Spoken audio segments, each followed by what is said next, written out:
नौकरी ढूंढे, चलते ही नौकरी ढूंढे। अगर हमारी नौकरी लग जाए तो कैसे बड़ा बड़ा रसगुल्ला दे भाई, घरे लग जाए, कुल घरों नोच नोच खाया। लेकिन कैसे जाते ही बाबा पटेल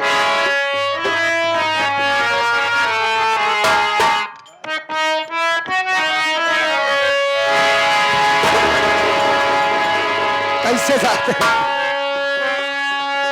रोकिले रोकाते नहीं थे, अखिया से नीर लागता की विधाता रे, दहिया में तीर रे कि हाली कभी न पाए ठीक के बोला दो महाई हीरो, बिना जान के जियल नहीं जाई हमके, सुइया जहर के लगवा दो भाई।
दीदी। नमस्ते। और का हाल बा? और बढ़िया है। और ठीक हो? और बढ़िया है। ये बताओ जाना हाँ। कितने को उधार करबो तो का ना गिना रानी, ये ना गिना रानी कितने के उधार करी है। अरे तुम्हें से कहा था का भा बहन? कितने को उधार करबो। का लखो हो तू? अरे मरे कैसी कही तू सामान मंगाबो। हाँ और बढ़िया बगना है। एकदम बढ़िया। नमस्ते। अरे बल्कि दीदी नमस्ते हो। नमस्ते। और कहिए क्या हाल है। हमार दीदी ठीक है, अपन बता बहनी का हाल चाल यार। ए बहनी हमार कुछ बगी तेरा हमार का हाल है। ये बता दीदी। हाँ। सहार हाल सब ठीक है, जीजक का हाल यार बहनी। ए बहनी उनका न पूछा तब बढ़िया है। काहे खाती बहनी? ए बहनी हमका तलाक दे दे। काहे तलाक दे देन बहनी? ऐसे बिना कुछ हाँ, काहे तो बहनी। का तलाक दे देन? का करबू बहनी दे दे तो वैसे तार सहुरे रहा हो तब तलाक दे देन है। या नहीं मानो।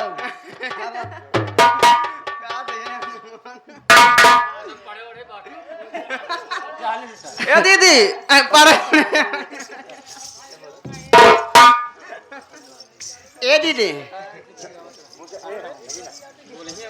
का कुछ काहे हो बाबू जब दीदी। ए बहनी का जनी कहे हमसे नाराज है। ना तार कहूँ वाला सहूर देखे भाई कोने गलत शब्द में। अब बढ़िया है ना। हाँ हाँ दीदी। दीदी हम कहे राम राम। राम राम। का हाल बा। ये मोरी बहनी ए मरी गोइया। बहुत सुखे में बहुत मजे में। अच्छा ऐसे कैसे लगन बीती जात बा दीदी। ए बहनी बीते चाहबे करे। का हाल बा गुड्डू का। हाले यहाँ दीदी गए रही नहीं मिले। लगातार लिखिए कहाँ मिलता है। चला 2-3 दिन और लगी रहा। दीदी हो हाँ ये बतावा का भा। कब आओ ससुरे से। ए बहनी हम तो भियान आए हो ससुर से। रहबुक जाबू। ए बहनी हम अपने ससुर जावे हो। तोहरा भतार छोड़ के मन ना कहत ना। हाँ। कैसे अपन भतार छोड़ दे बहु नोखे पाए बहनिया। अच्छा और का। अरे दीदी लगन का महीना चलत बा। हाँ यार दोस्त से मिल ले, सखी सहेली से मिल ले। अच्छा बड़ी भद्रासी यहाँ जाबे का रुका तू।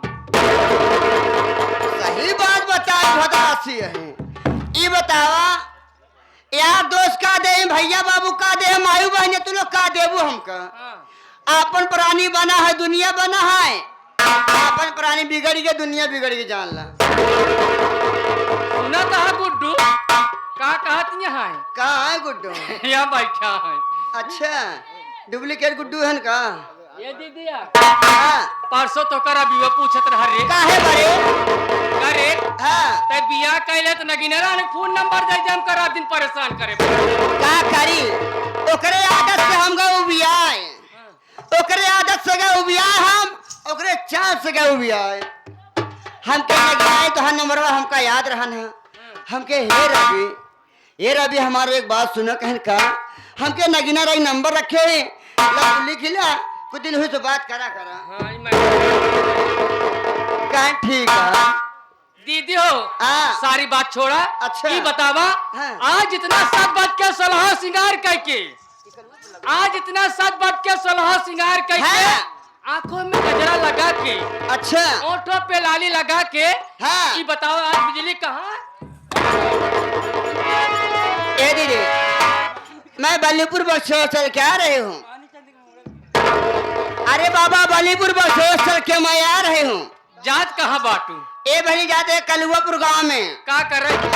ए बहनी सुने ही लिसान है जाते लिसान में नाचे जाब हम। अभयपुर। ए भाईपुर मैं जा रही हूँ। क्या करने। ए बहनी सुने ही लिसान रहा है दावत खाबा जाब लिसाने में सवेरे। लेकिन जात यहाँ दीदी निशान में हाँ कुछ आए बा कि नहीं हूँ। ए बहनी वो नाचे हुआ आई है।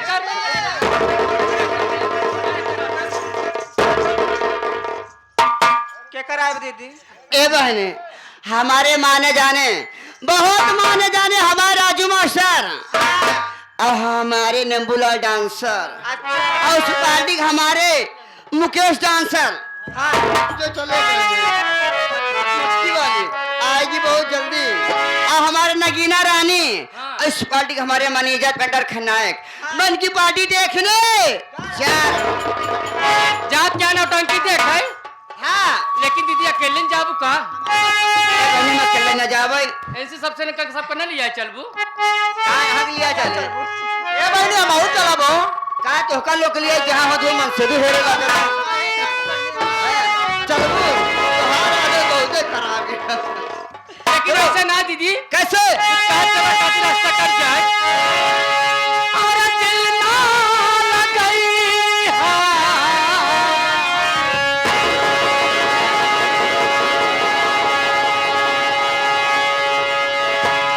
सुना हो मानिक चंद तोहरे बिना हम देते ही प्यार करे हमका धोखा दे दिया तू और दिल ना लगई तेरे जाने आई अब जा जा जा जा भूला जइहा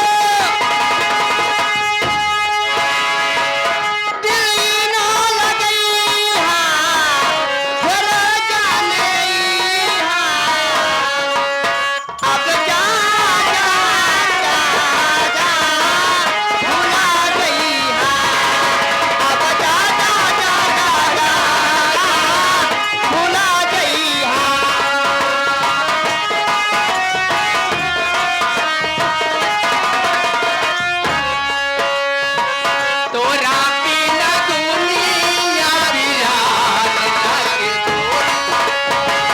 तोरा बिना दुनिया बिरान लागे गोरी तोरा बिना दुनिया बिरान लागे जिया चलिन जिया बिरान लागे गोरी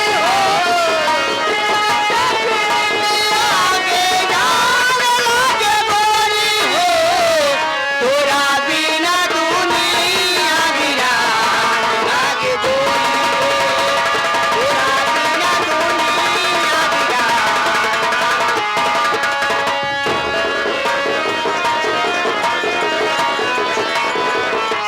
ये आगे बहरिया वाले हमारे क्या कह रहे हैं? मानिक चंद अच्छा गाना गाना हमारे गुरुजी बहुत अच्छे दिलदार आदमी। 21 रुपये दे शुक्रिया अदा करती हूँ मालिक करे से रोजी रोटी लगी रहा धन्यवाद के दिल के लिए शुक्रिया अदा करते हूँ। हमरा प्यार के बदले में मुलाकात लगाना हो हमरा प्यार के बदले में मुलाकात लगाना हो बदले में मुलाकात लगाना हो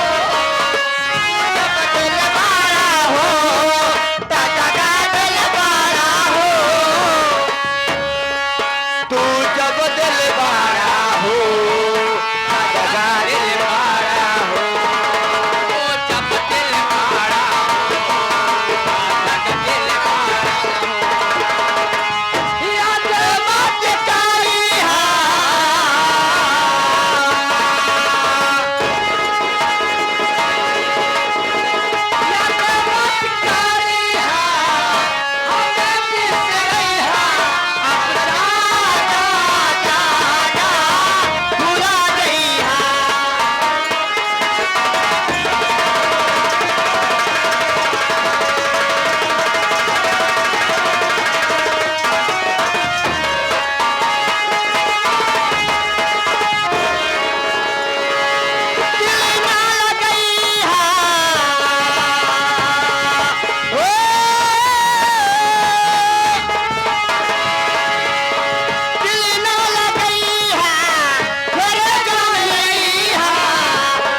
बोलो जय जय राम जी की। तो हर माटी दे तो का भगवती मारे जो चार काने का जो हटकट की ये रे कहा था हम आयु बहन रे जय जय राम ए हराम जादे मैं लोग जय जय राम नहीं करती मैं लोग आपस में भेंट वड़ करती हूँ रे नहीं देखिए कार्य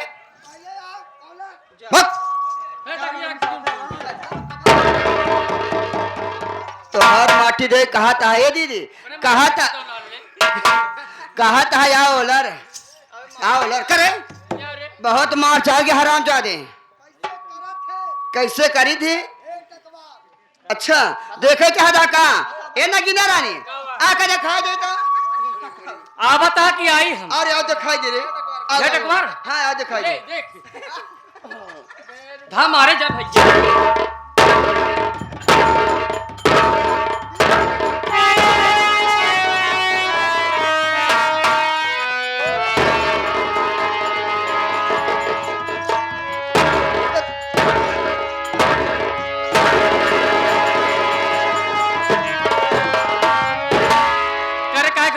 धक्का मारे रही और हज गाड़े अरे यहाँ तोर माटी दे देखा मान ना सकत क्या यार हाँ, जा, क्या लखत क्या आज कैसे सुस्तियान है तो का भाई हम खड़ करी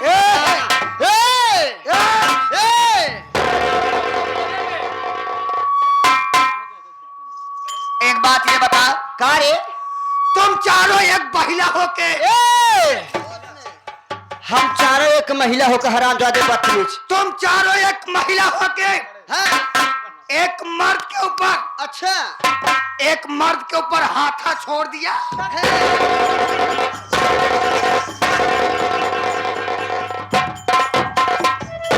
आवा आवा हाथ है हाथा छोड़े तो हर माटी रे हम चारों बहने मिलकर हाथ छोड़ी हराम जादे अगर कहूँ हाँ अगर कहूँ हमारे निरोध चढ़ गया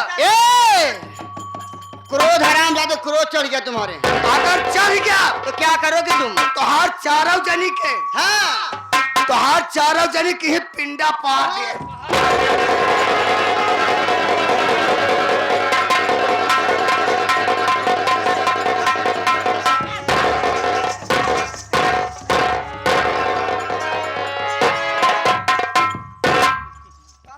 आवा तो हो गया कार आवा हो ले जा आवा तो के पिंडा परवाई हम लोग तो नहान का रे तो नहान के ना ही जानते रहे कि तनहान इतना मरावा थे ए हम लोग मराइत नहीं हम लोग चारों बहने मिल के मारी थी मारती हो और क्या बतावा पंचव इज्जत करत नहीं है? सोचत है कि गांव देश के बहन बिटिया हिन ए हमार भैया ए भैया बियाह करवा का हमसे सोचत है कि हमरा गांव देश के बहन बिटिया हिन हाँ भैया नान के का कुछ बोली सही बात भैया लेकिन मारे परी आप पूछ रहा हरी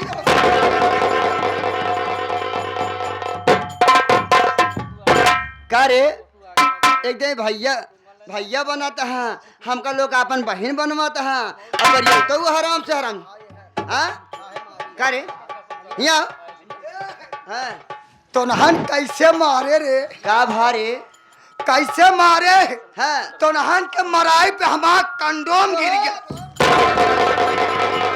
तुम्हारा कंटोप गिर गया हराम जादे इसको प्यार से क्या करते हैं इसको प्यार से लेकिन आया तो देर में लेकिन दुरुस्त आया ये जो है ये तुम्हारी बहन अच्छा ये बहुत हमारी मौसी बहुत बढ़िया लगाती है क्या रे हराम जादे वही ये तुम्हारी मौसी है हाँ, और तुम आई हो ए सबसे पहले तुम्हें पता होना चाहिए ये जनाला गुसरी हमारा दुकान सतमना है अगर तुम आए हो अपना नाम अपना परिचय बताइए वरना वो रापट मारूंगी तुम्हारा गाल लाल हो जाएगा